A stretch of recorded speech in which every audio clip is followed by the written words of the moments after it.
In 1920s Europe, amidst the scars of war and a changing social order, Paul Amadeus Dienach led a quiet life.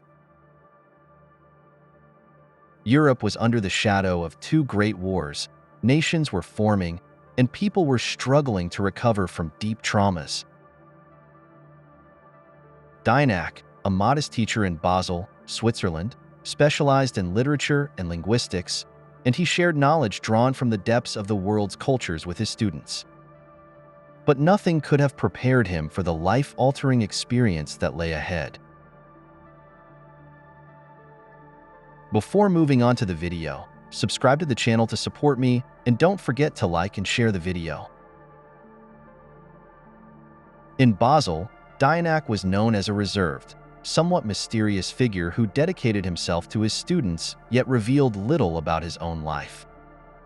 This enigmatic personality would later lead him to be seen as a seer or even a time traveler. In 1921, he was suddenly struck by unexpected health issues. One morning, while at school, he felt dizzy and collapsed into a deep sleep. The diagnosis was clear: narcolepsy. But this was no ordinary sleep disorder. Instead of short episodes, Dienach fell into a coma lasting months. This coma was no brief slumber. It lasted for an entire year.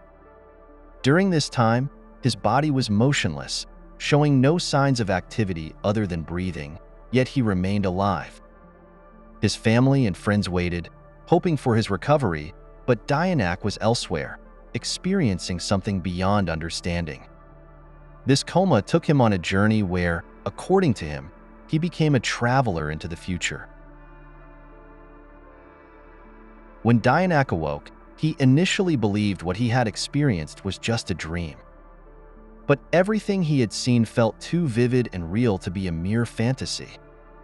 In his view, he had somehow crossed consciousness to inhabit the mind of Andreas Northam, a man living in the distant future year of 3906. In this new existence, he awoke surrounded by unfamiliar faces in an utterly foreign world. Initially, he was confused, unable to comprehend or adapt to his surroundings. The year 3906 was entirely different from the simple European towns Dienach knew. Vast cities towered towards the sky, and buildings existed in perfect harmony with nature, reaching upwards with a sense of peace and aesthetics.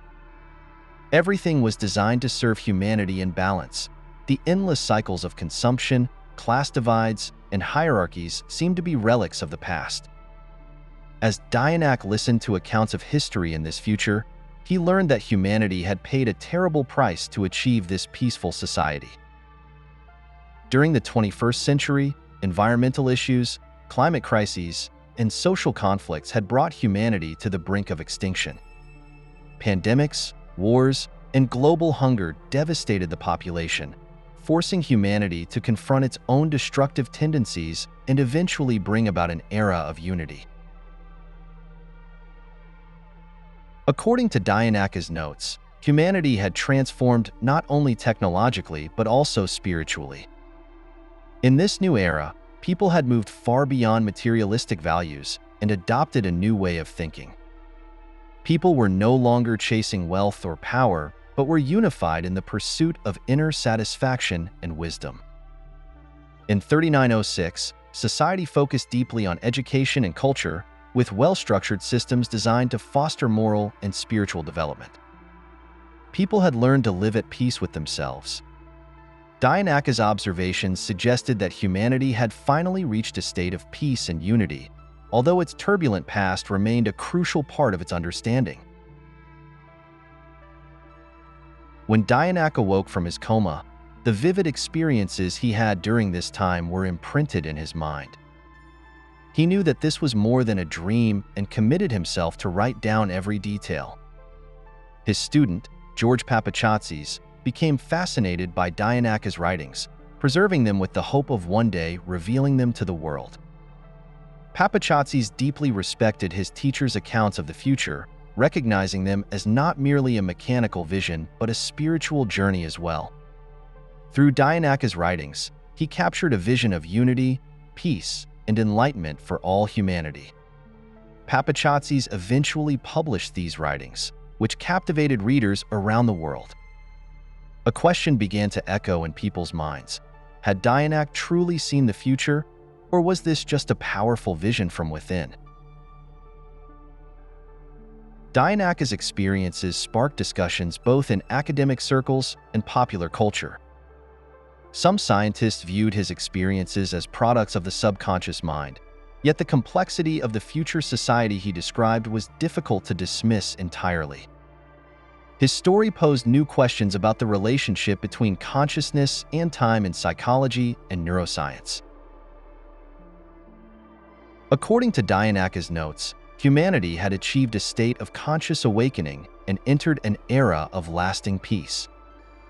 While this may sound like utopia to us today, it gave humanity hope for what might one day be possible. Through his writings, Dienach delivered a universal message about unity, peace, and spiritual enlightenment. And as the scientific world continues to debate his phenomenon, Dienach's notes open a doorway to ponder the future. And so, the story of Paul Amadeus Dienach remains filled with mystery and speculation, leaving viewers with an open question. Did Dienach truly travel to the future, or was his mind playing an unimaginable trick on him? Perhaps, one day, humanity may reach the ideal society he envisioned. But for now, Dienach's mysterious notes remain as a glimpse into the unknown. I want to ask you this question. Do you think what he experienced was real? Or was it just a dream? Was his mind playing tricks on him? Or will our world one day be the same as what he saw? You can tell us your thoughts in the comments section. Also, don't forget to like the video and subscribe to the channel. See you in the next video.